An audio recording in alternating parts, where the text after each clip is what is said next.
क्या आप जानते हैं आखिर माँ दुर्गा है कौन? माता दुर्गा सिर्फ एक देवी नहीं, बल्कि एक शक्ति का प्रतीक है। जब भी इस संसार में बुराइयां बढ़ती है, तब माँ दुर्गा अलग-अलग रूपों में प्रकट होती है। इनके अंदर सभी देवताओं की शक्तियां समाई हुई है। यही वजह है कि इन्हें आदि शक्ति भी कहा जाता है। लेकिन इनका जन्म कैसे हुआ, यह जानना बहुत दिलचस्प है। माता दुर्गा का जन्म कोई साधारण नहीं था। जब राक्षसों का अत्याचार बढ़ गया, तब सभी देवता डर गए। तब विष्णु, शिव और बाकी सभी देवताओं ने मिलकर अपनी शक्ति एकत्रित की और उस तेज से प्रकट हुई माँ दुर्गा। लेकिन वह राक्षस कौन था जिससे सब डरते थे? एक ऐसा राक्षस जिसे कोई देवता नहीं मार सकता था। उस राक्षस का नाम था महिषासुर। उसने कठोर तप करके वरदान पाया कि कोई भी पुरुष या देवता उसे नहीं मार सकता। इस वरदान के बाद उसने तीनों लोकों पर आतंक मचा दिया। देवता हार गए और तभी उन्हें माँ दुर्गा की याद आई। अब शुरू होने वाला था सबसे भयानक युद्ध, जब माँ दुर्गा और महिषासुर आमने सामने आए। माँ दुर्गा अपने शेर पर सवार होकर युद्ध के मैदान में आई। उनके हाथों में अलग अलग अस्त्र थे। महिषासुर ने भी अपने रूप बदल बदल कर हमला किया, लेकिन माँ दुर्गा अडिग रही और युद्ध शुरू हो गया। यह युद्ध पूरे 9 दिन तक चला। क्या आप जानते हैं कि नवरात्रि क्यों मनाई जाती है? नवरात्रि के 9 दिन उसी युद्ध की याद में मनाए जाते हैं। हर दिन माँ दुर्गा ने एक नया रूप धारण किया और राक्षसों का नाश किया। ये 9 दिन हमें शक्ति, भक्ति और धैर्य सिखाते हैं। 10वें दिन माँ दुर्गा ने महिषासुर को उसके असली रूप में लाकर अपने त्रिशूल के साथ उसका वध कर दिया और इस दिन को विजयदशमी कहा जाता है। इस दिन अच्छाई की बुराई पर जीत हुई थी। लेकिन माँ दुर्गा के और भी कई रूप हैं। क्या आप माँ दुर्गा के 9 रूपों के बारे में जानते हैं? माँ दुर्गा के 9 रूप हैं शैलपुत्री, ब्रह्मचारिणी, चंद्रघंटा, कुष्मांडा, कात्यायनी, काली माता, महागौरी और सिद्धिदात्री। हर रूप का अपना अलग महत्व और शक्ति है। इनकी पूजा नवरात्रि के हर दिन की जाती है। लेकिन इनके 10 हाथों का मतलब क्या है? उनके 10 हाथ हमें जीवन के 10 गुण सिखाते हैं: शक्ति, धैर्य, साहस, ज्ञान। उनका शेर निर्भयता का प्रतीक है और उनके अस्त्र बुराई को खत्म करने की शक्ति। अगर माँ दुर्गा आपसे खुश है, तो ये संकेत आपको जरूर मिलते हैं। अगर आपके जीवन में अचानक सकारात्मक बदलाव आ रहे हैं, डर कम हो रहा है और मन शांत रहने लगा है, तो समझ लीजिए माँ की कृपा आप पर है। माता काली सिर्फ राक्षसों का संहार करने के लिए ही पृथ्वी पर नहीं आती, वह भक्तों का उद्धार करने के लिए भी आती हैं। क्या सच में भगवान अपने भक्तों के घर आते हैं? क्या सिर्फ सच्ची भक्ति से माता काली को पाया जा सकता है? आज की ये कहानी इसी सवाल का जवाब है।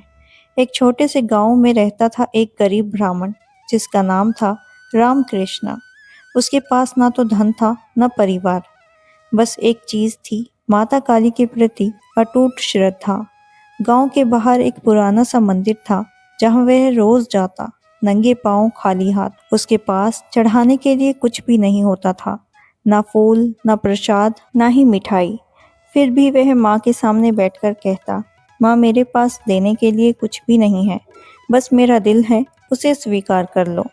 मंदिर के लोग उसे देखकर हंसते थे, अरे खाली हाथ पूजा करने से क्या मिलेगा।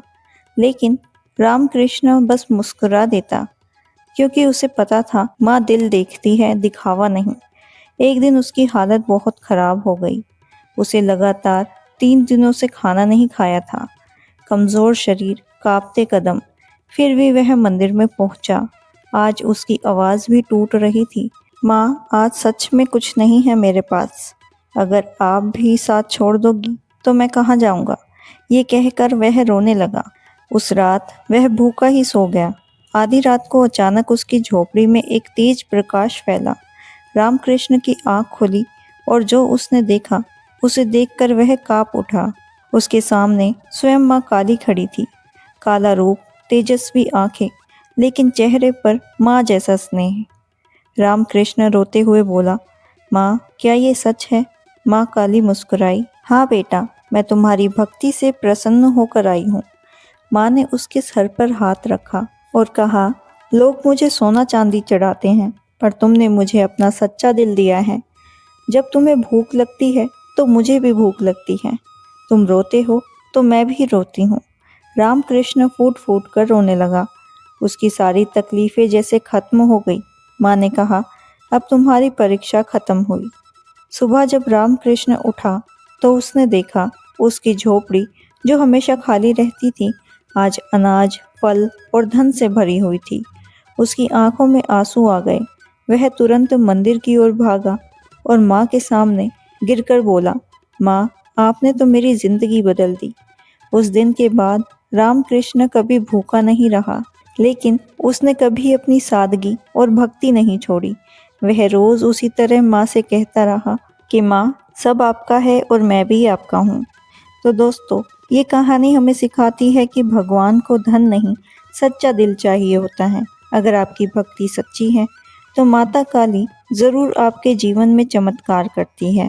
माँ काली हिंदू धर्म में शक्ति का सबसे उग्र और शक्तिशाली रूप मानी जाती है। ये बुराई, अज्ञान और अहंकार का नाश करती है। काली नाम का मतलब है समय, काल और अंधकार से भी परे, यानी वो जो हर चीज का अंत और शुरुआत दोनों है। माँ काली का रंग काला, अज्ञान का नाश। गले में खोपड़ियों की माला जीवन और मृत्यु के चक्र को दर्शाता है। लंबी जीभ अहंकार को खत्म करना दर्शाती है। हाथ में तलवार बुराई का विनाश कहलाता है। माँ काली का भयंकर रूप डराने के लिए नहीं है, बल्कि ये दिखाता है कि बुराई का अंत कितना शक्तिशाली होता है। उनका गुस्सा सिर्फ राक्षसों और नकारात्मक शक्तियों के लिए होता है।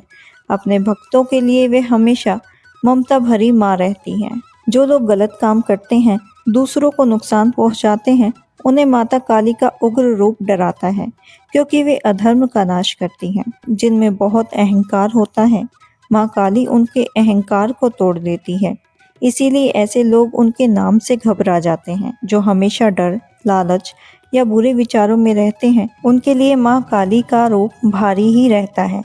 जो माँ काली के असली स्वरूप को नहीं समझते, उन्हें उनका भयानक रूप देखकर डर लगता है। माता काली से डरने की ज़रूरत नहीं है। अगर आपका मन साफ है तो वो सबसे ज़्यादा प्यार करने वाली माँ है।